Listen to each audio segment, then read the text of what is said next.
I'm Ray, and this is the Boeville and Newtown Railroad, or model railroad.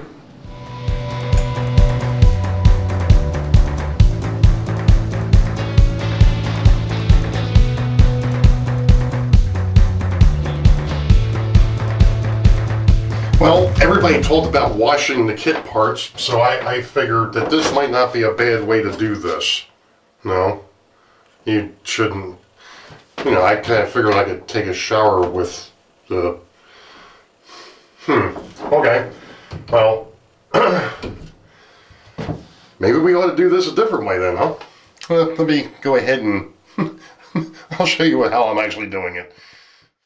Okay, so taking a shower with the parts is probably not a good idea. So what I've got here is I've got myself a fairly large, deep bucket. I've got some Dawn dish soap.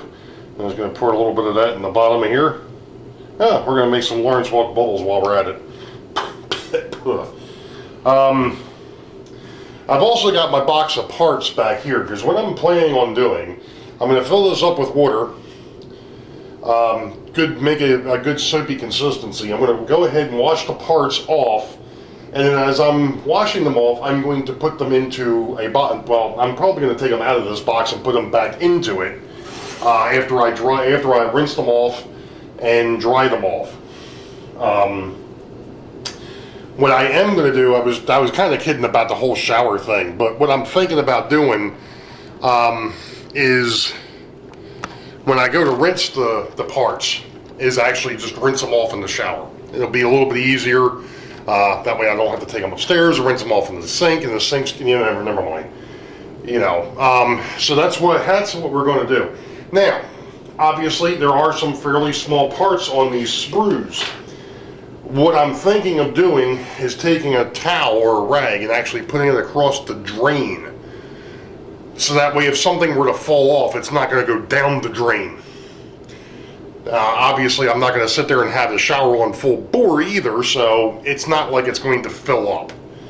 So that's kind of what the thought process is. I could probably also do this over the sink, but actually, I may end up doing it that way. We'll see how it goes. Anyway, I'm going to fill this bucket up with some water. We'll start washing some parts. Okay. So here we go. There's one part, there's a roof, there's a wall, a couple of walls, a sprue with some parts, a part that fell off, another sprue of parts, and another sprue of parts, and the last of the walls. Alright. So, kind of like it was explained before, kind of just swish them around in the soapy water here for a little bit, try and get the grease and, whatever mold release that they may have used off the parts. And basically, really what you're trying to accomplish. So, yeah. That's basically where we're at. Just trying to get the parts to where when we get ready to paint,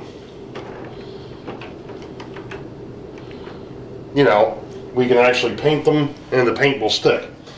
Which, we're going to talk about that here in a minute too. So, I'm going to go ahead and move the camera, and we're going to go ahead and put these things in the rinse cycle.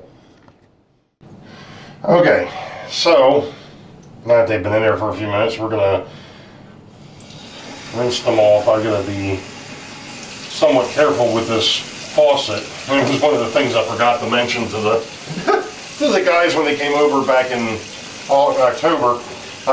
You have to watch this faucet, because it has a tendency of coming out. The water comes out of there fairly quick if you turn it on too fast. So we're going to rinse our parts here real good. I'm going to take a towel, I'm going to dry it, and then I'm going to put it in my parts box, which is actually behind me. And I'm not going to show you where it's sitting because you'll laugh. So, alright.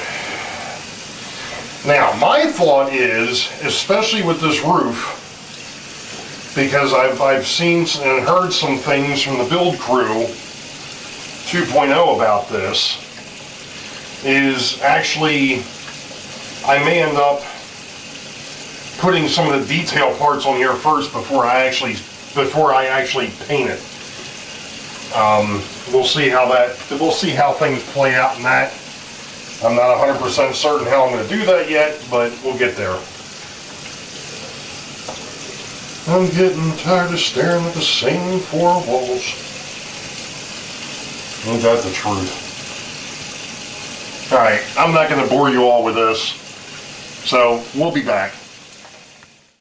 Alright folks, well, I've had to switch gears here a little bit because originally I had, I'm not even on camera, originally I had thought about, and I got to figure out a way to fix the viewfinder without putting my hand in front of it, there we go.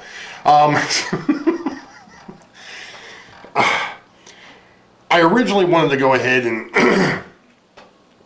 use a rattle can on this for the primer coat. However, as luck would have it, is the December 7th, Pearl Harbor Day, as we remember the day that'll live in infamy, December 7th, 1941. It happens to be 80 years later, any rate, because of the weather outside, I've had to rethink how I was going to primer this. Well, after some thoughts and considerations, I've devised, I guess for lack of a better term, a way of doing it without using spray paint or an airbrush. Two problems. Number one, my airbrush makes an awful lot of noise. I haven't actually touched that airbrush since 1993 or 94. So I'm not even sure the thing still works. And I just decided, you know what, I'm going to give this a shot. If it doesn't work, it doesn't work, and everybody will know it, and we'll move on. So, what's the plan here? Well, the plan is to take one of these parts,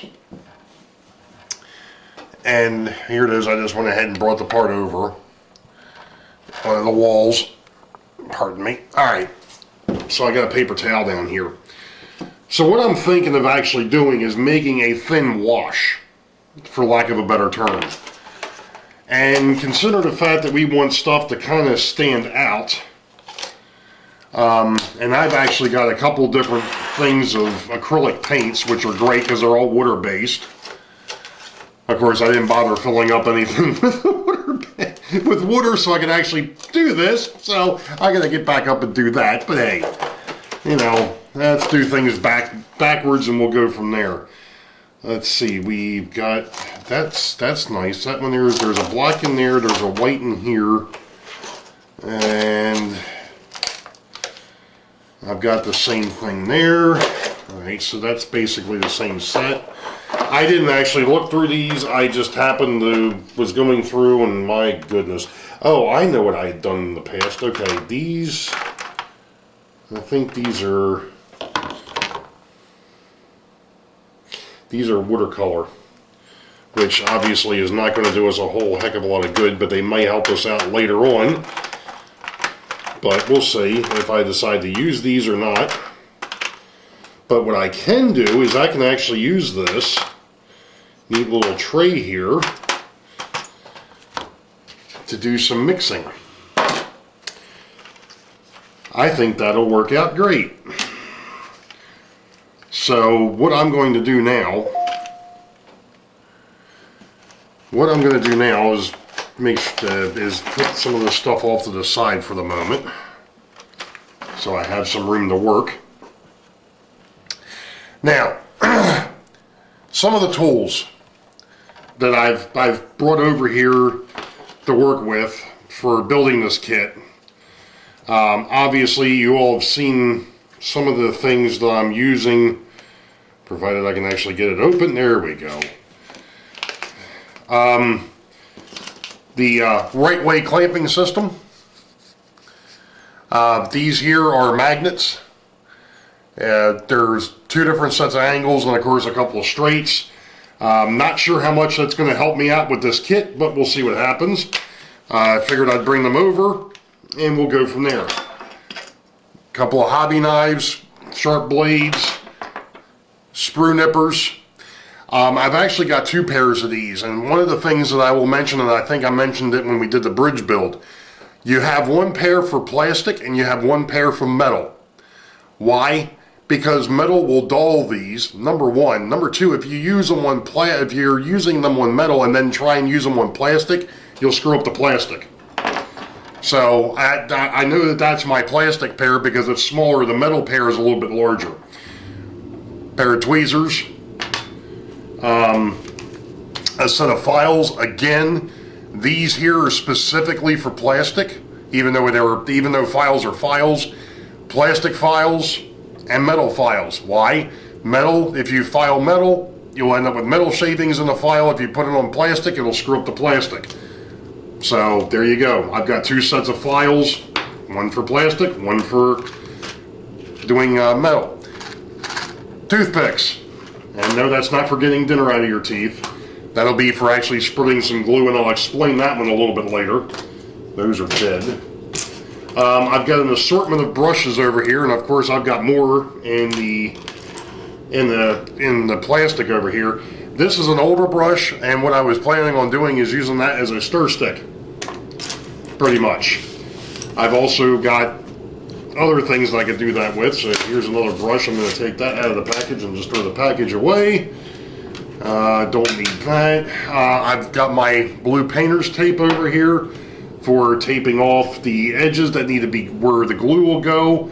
And speaking of the glues, I've got my Model Masters and I've got Crazy Glue. And because of the fact that I don't have CA glue, and if anybody has been following, well, let's just put it this way, the showstopper has found its way into my house. C'est la vie. Anyway, so, outside of the kit itself, that's what we've got. So what I'm going to do next is I am going to, oh, you know what? One of the things that's going to come into play a little bit later, and somebody in here is probably going to laugh at this, but I got a spray bottle. And if you notice the name on the spray bottle, I don't even know if this company's still in business. So, and also handy as a roll of paper towels. So that's what we're going to do. I'm going to go ahead and I'm going to take a look at the part here, or the parts, and I'm going to start doing some work, and we'll go ahead and we'll go from there. Okay, to be perfectly honest, I've never actually done this before. At least priming parts, I should say. I've gone ahead and taped off the wall sections where the glue would sit. And what I'm going to attempt to do now is actually create, or try to create, a gray primer. So this ought to be an exercise in futility, to say the least, but we'll see what happens. You know, what could possibly go wrong? You know, it's one of those things that, who knows? We're going into the unknown here, folks. So we'll see what happens. So let me go ahead and bring you all down to the lab, as it were. So what we've got here is some acrylic color, and this seems like it's still somewhat, oh, it's even still sealed.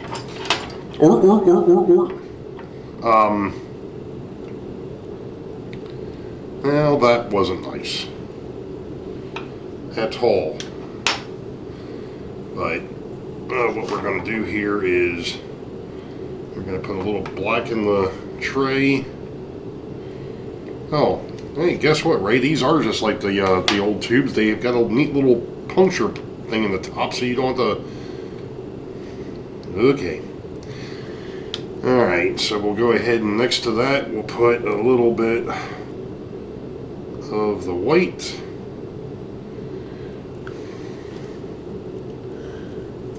And we're going to take a fairly large brush here and pick up a little bit of water.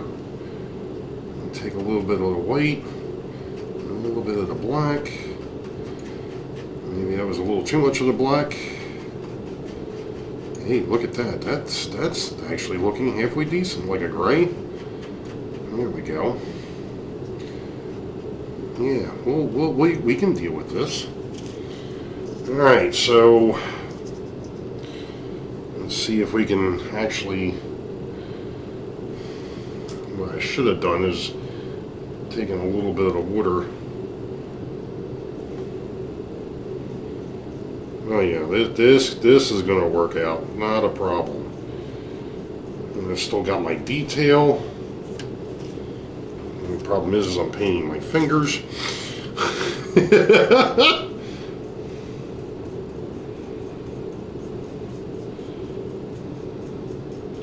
Now, granted, this is going to be a lot more of a pain in the butt than it would have been if it would have been done with a rattle can or with a really any other method. But to be perfectly honest, all we're trying to do at this point is get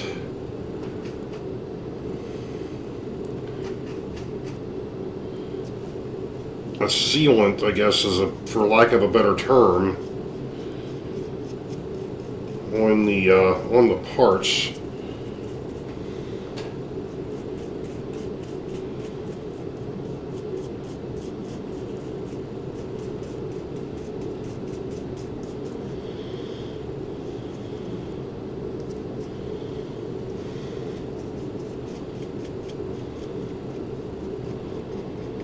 So that the paint in the future has something to stick to.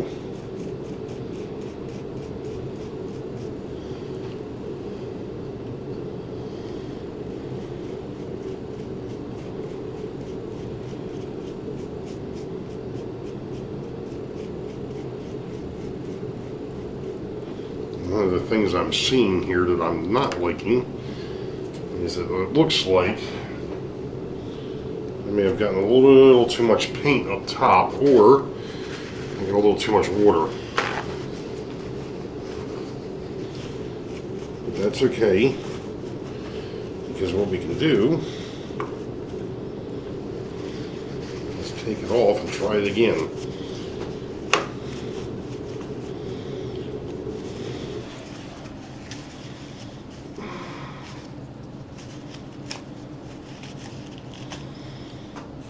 It doesn't look like that worked at all.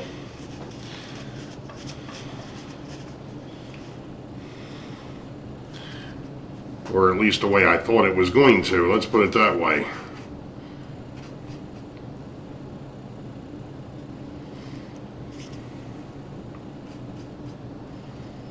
That's what it is. I got it too wet. I'm just trying to get the excess water out of here now. Maybe what I could do, pick up a little bit more paint.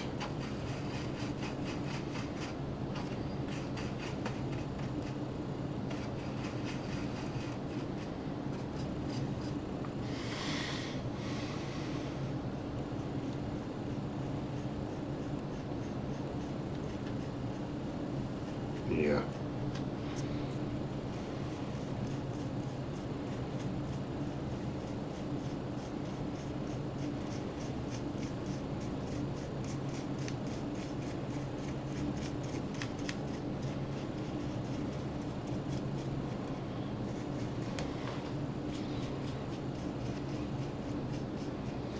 The biggest thing with doing this way is making sure that you don't have the paint so thick that when you come back to actually do the detail steps later on, that you lose the detail. And that was one of the things that I was originally seeing that I didn't like. It looked like I had gotten too much paint. In reality, what it was is I had too much water. And what was happening is it was pooling. P-O-O-L. In the low spots. That doesn't look too bad. I think we're going to be okay with that. I think we're going to be fine there. All right. That was probably the hardest piece to paint too, because of all the neat little nooks and crannies. And no, we're not playing with Thomas's English muffins.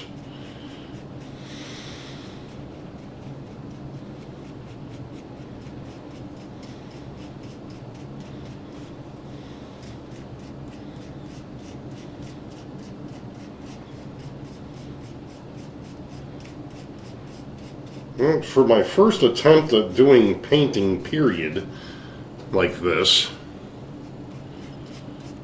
isn't turning out too bad. And I can see when I actually go through to do the detail painting later on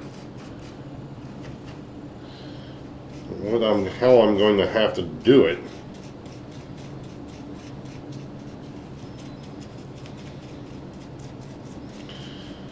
And I may end up doing some of that detail work ahead of time. Alright, that's 2. Oh boy. I think I'm going to need a little bit more paint in here.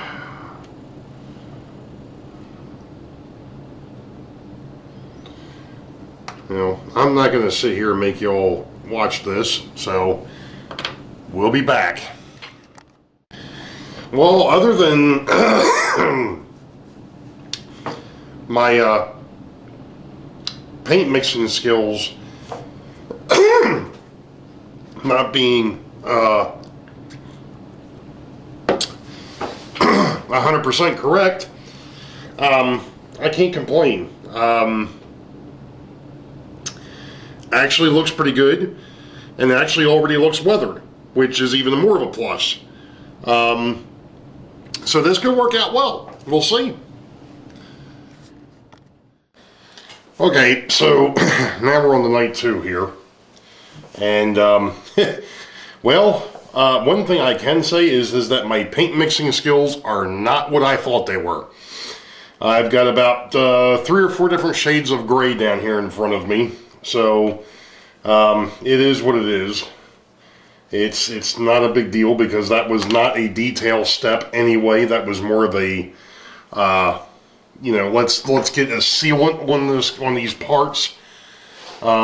So the next step, I'm thinking here, is probably going to be to do the actual painting of the brick.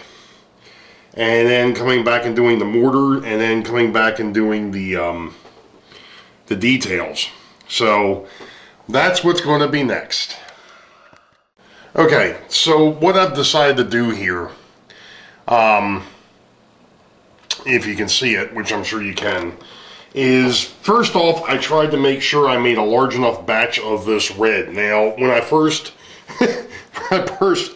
dropped this out, this is crimson red, and it's red. I mean, it's almost blood red, which obviously for brickwork is just a little too pungent. It's a little too much. So what I did is I actually took 1 drop of the black. I think I put in like 4 drops of the red, and then I put in 1 drop of the lamp black, which was in these kits. And that came up with something that really mimics brick. Now, one of the things I am noticing, and it's one of the things I think that Nissy and Rick ran into, is because of the fact that the base coat was a little bit darker on some of these parts and it's a little lighter on others, the red is changing colors, which to a point could be an advantage, because you don't want the brick to be all the same color. And I know I'm not on the camera, but you don't really want the bricks to be all the same color because it's going to look too uniform.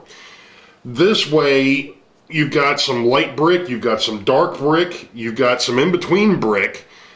So this could work out to my advantage. So the issue that I just came across, though, was I was getting ready to paint these other parts, which I believe are the front of the actual courthouse. Well, these have got these nice details in here that are supposed to get painted white. Well, this brush that I was using, and this is the clean brush for dropping water, that's the same size brush. That's a bit too big to be able to get in here and just paint the brick. I really don't want to paint these detail parts that are over top the windows.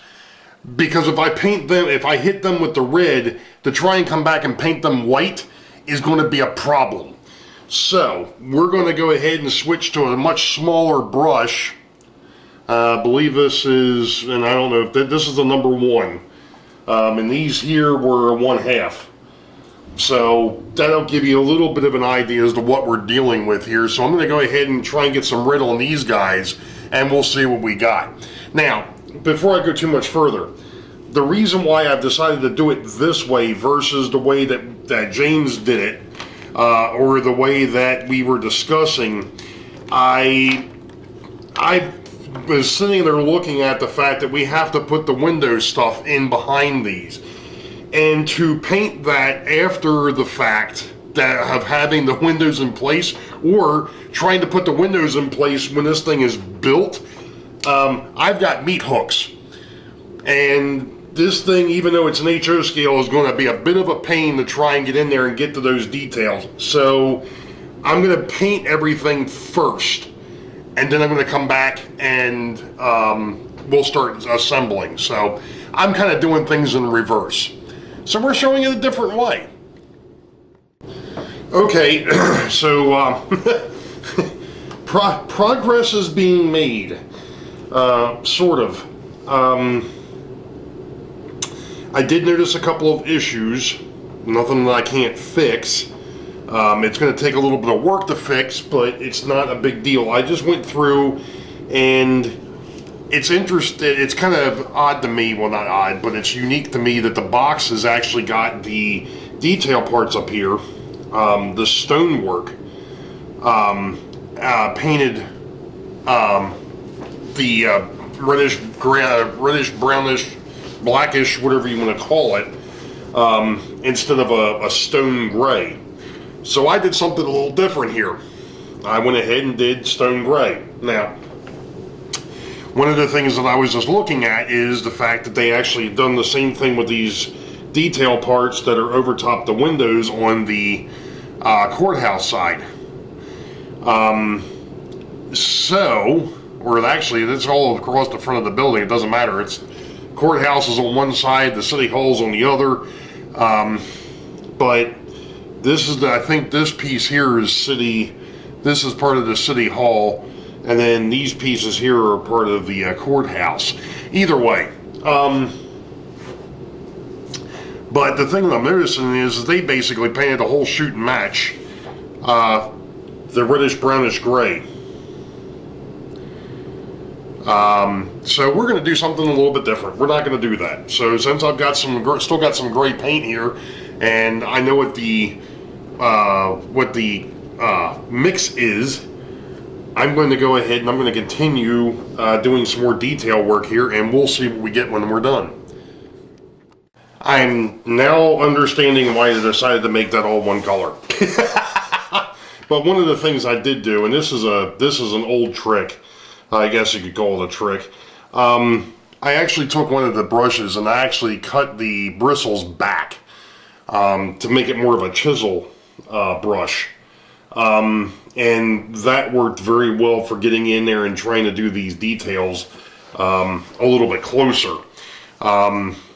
However, I do know one thing, and that is the fact that when I go to paint these windowsills, which have to be white, I am going to mask that off. I'm also going to have to go back and do some back masking on the red. because I actually got gray paint where the red was. So thankfully I've still got plenty of red paint or brick paint. I can go back and I can fix that. But yeah, I'm happy with this so far. I mean, this is a pain in the butt to do it by hand brush instead of airbrush or something like that, but I think the effect is, if you can see it in person, the effect is quite interesting, to say the least. So that's what it is. That's what it is at the moment. So yeah, I'm going to go ahead and let this dry up a little bit, and then I'm going to go ahead and get my blue painter's tape back out here, and we're going to do some more masking and see if I can actually get the detail in here a little bit better, and we'll go from there. But I'll show you how this works, because I just noticed I kind of missed a spot. So the chisel brush, all I'm doing is just getting it into the pigment over here, and then what I'm doing is I'm just kind of stippling the paint on here, and then just kind of dragging it a little bit. And because of the fact that it's a chisel now, it's a little bit thinner. The only thing I am noticing though is that no matter what I do up here, this area had gotten red on it, and I think this brush is a little too, yeah, it's a little too stiff for that. I can't quite get in there, and it's actually pulling some of the red paint off too. I just noticed it's in the gray over here. I need to get some more water in there too, into that gray paint. There we go. That looks a lot better. It's still got a little bit of a red tinge to it, but it's not quite as bad. Alright, so we're going to let this sit for a little bit, and like I said, once it dries enough, actually what I might do is I might go ahead and just mask off the jail side, the back side here, and go ahead and get that done, so that way that's ready to go, and then the only thing I have to do is just come back and fix the front. So we'll see what that all looks like here in a bit. Okay folks, so here it is. We're now on day 3 of the build, and I wanted to do something. This is the firehouse that I've had on the layout that my father built years ago. I think this was an old IHC kit. It kind of matches the gingerbread houses, the old townhomes. Now, granted, this is a little bit more brown than what I actually painted, but I mean, that's pretty freaking awesome. I can deal with that. I've got some work to do on that, but one of the things too, if you notice, the trim on this was all done in brown, really like a tan. And what I had started doing last night, which you all saw, was I actually went ahead and painted all the trim on this building gray, which I think is going to turn out a lot better. Now, I'm not going to fool with these intricate pieces just right this second. I do have some things I have to go back and fix, or correct, and I've got to figure out how I want to do that. Now, what I have done though is the other parts that are here, if you notice, I have got blue tape, painter's tape, outlining the doors and windows. And there's a reason for that, and that's the fact that I need to paint the doors and windows. I haven't decided really what the color to paint them. Theoretically, white would be the way to go. Very true. And considering the fact that this is a door from the firehouse, I'm thinking I might actually try and match that color a little bit, which is not a pure white, it's kind of an off-white. I just have to figure out how I'm going to do that. So I'm going to see if I can't mix something up that matches that, and we'll be back. Okay. I tell you what. This is a pain in the butt. And I realized something else. And that is the fact that I actually did this in reverse of the way that I should have done it. What do I mean by that? Well, what I should have done was painted the trim first and then came back and painted the brick. And I didn't do that. And I'm now paying for it.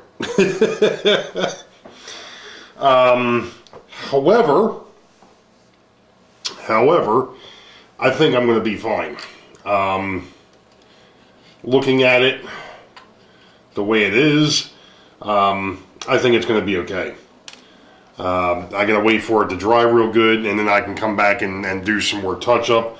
I've already touched up the red in places, which is kind of neat because when I mixed the red up this time, it didn't come out the same consistency and the same color as it did the first time. So it's a little bit of a different shade, which is fine because now I'm starting to get that ununiformity.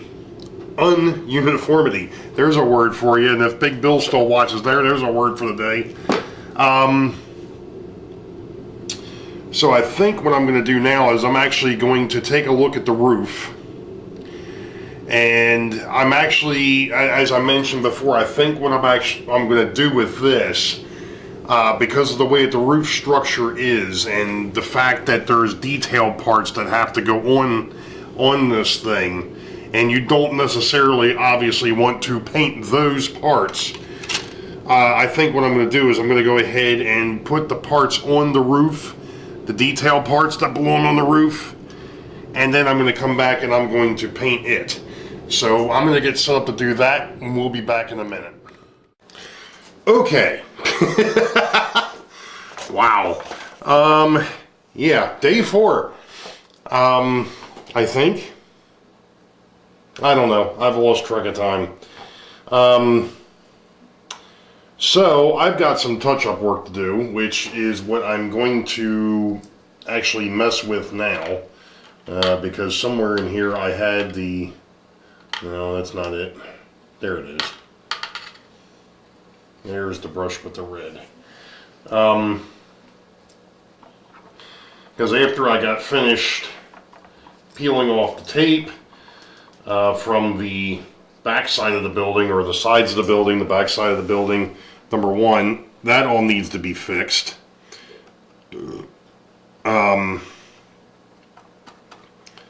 Slight issues there. I've also got places where I had some bleed through, which doesn't surprise me because even though I try to be extremely good with the tape, sometimes it just doesn't play nice. So what we're going to do here is we're going to try and do some touch-up work. And I know that some of this is probably never really even going to be seen, because it's either going to be on the back side. And why am I not picking up any pigment here? Seems like there's pigment there, but I'm not picking it up. No, I'm still not picking it up. Something tells me I don't have enough pigment in there now. Let's see, there's my red. And it was... Let's do a dab. So I don't think I'm going to need a whole...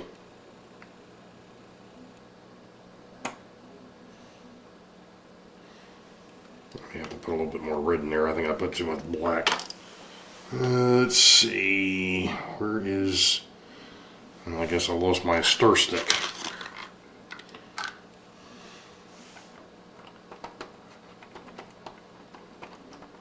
Yeah, that's going to be way too dark. That's what I thought. Alright.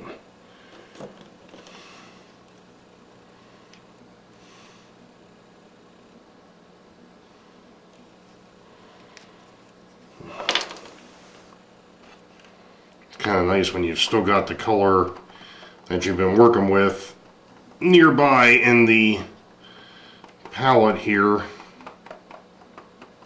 to be able to kind of get it back close.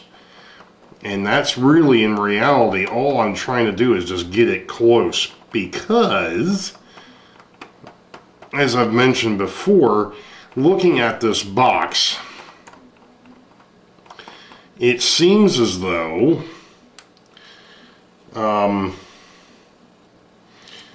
they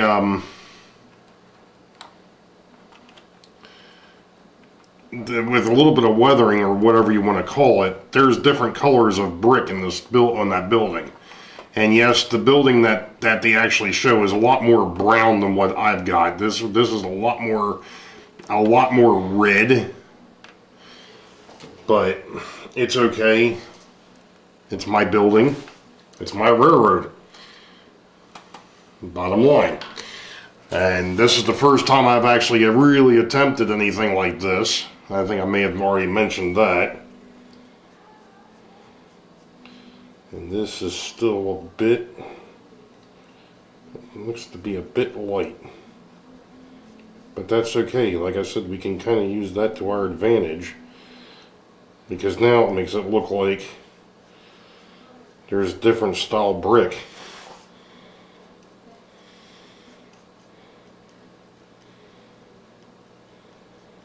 And not to mention the fact that actually, as the paint wears off the brush, it starts changing colors again. And it's not because it's not mixed, it's just the inherent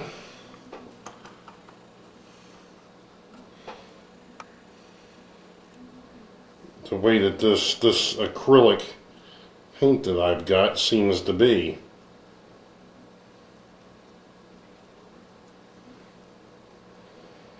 And what I'm really trying to accomplish here is just cover up, for lack of a better term, the flaws that were created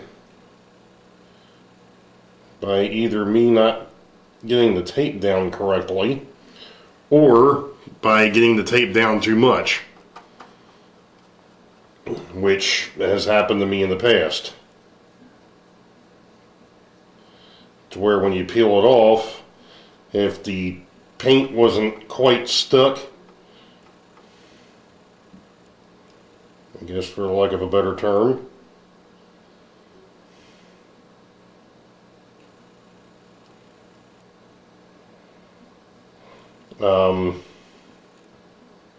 it bled underneath, and if the tape was a little too stuck, then it ended up peeling the paint off with it.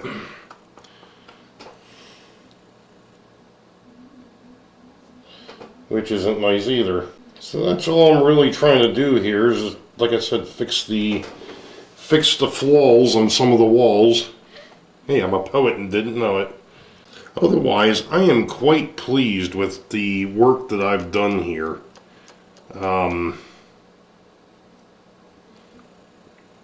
Believe it or not, even with the inherent issues that I've had up to this point, and what I mean by that is just the inherent nature of the beast as it is.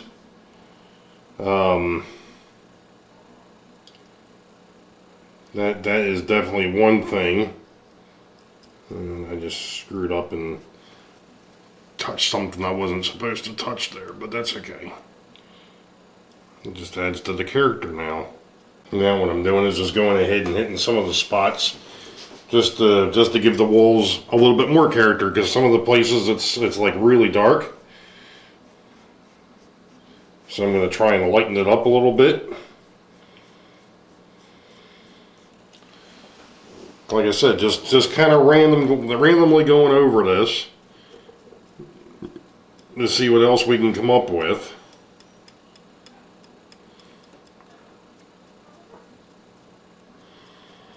But I think we're going to call that done. That's what I think. That's what I think. Wait a minute, I just happened to see another spot.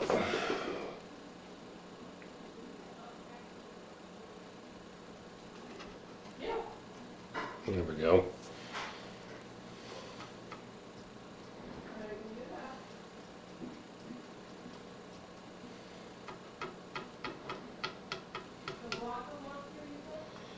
That'll work. I think that'll do it. All right.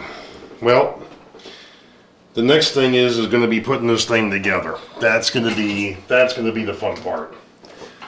So, all right, that's going to do it for the moment.